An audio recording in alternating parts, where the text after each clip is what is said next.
নেই রেলিং, পলেস্তারা খসে পড়ে বের হয়ে আছে রড, কালভার্টের মূল অংশে কাঠ দিয়ে জোড়াতালি। ৯০-এর দশকে তৈরি জরাজীর্ণ এই কালভার্ট ঝুঁকি নিয়ে পারাপার হচ্ছে মানুষ।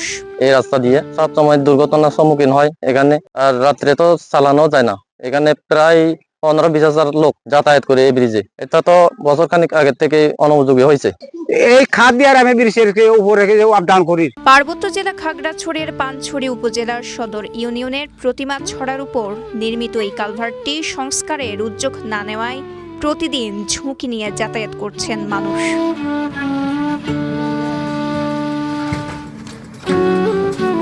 সরেজমিনে গিয়ে দেখা যায় কালভার্টটির রেলিং না থাকায় মৃত্যু ঝুঁকিতে পারাপার হচ্ছে গ্রামবাসীরা।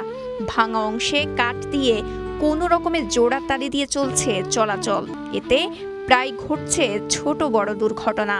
স্থানীয়দের অভিযোগ, রাতের অন্ধকারে চলাচলের অনুপযোগী কালভার্টটি। প্রায় ২০ থেকে ৩০ হাজার লোকের চলাচল এটিতে। এক প্রকার জীবন ঝুঁকি নিয়ে এখানকার অক্ষয়পাড়া, নাপিতাপাড়া সহ ৭ থেকে ৮টি গ্রামের বাসিন্দারা এটি ব্যবহার করছেন।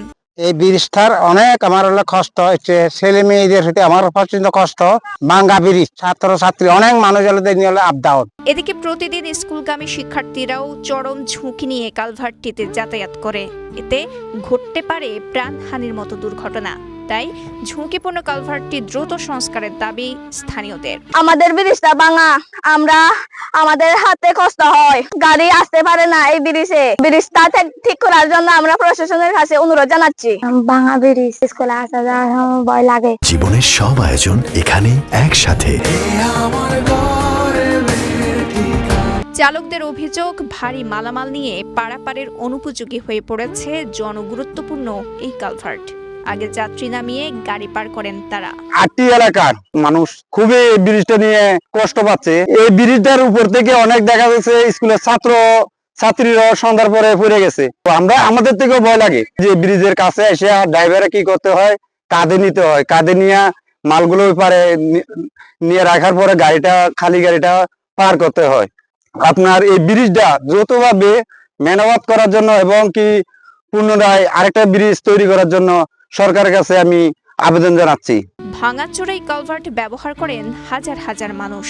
এটি দ্রুত সংস্কার অথবা নতুন কালভার্ট নির্মাণের জন্য সরকারের প্রতি আহ্বান জানান পানছড়ি ইউনিয়ন পরিষদের চেয়ারম্যান উচিত মনি চাকমা। ছিল ওই ব্রিজটি দুই তৃতীয়াংশ দুই ধারে ভেঙে গেছে এবং নিচের অংশও ২ তৃতীয়াংশ ভেঙে গেছে।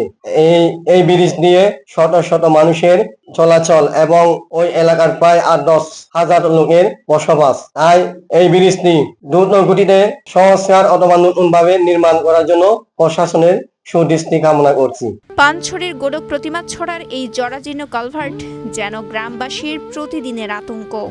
দীর্ঘদিনের অবহেলায় জরাজীর্ণ এই কালভার্টটি যে কোনো মুহূর্তে বড় ধরনের দুর্ঘটনার কারণ হতে পারে। দ্রুত সংস্কার অথবা নতুন কালভার্ট নির্মাণ এখন সময়ের দাবি।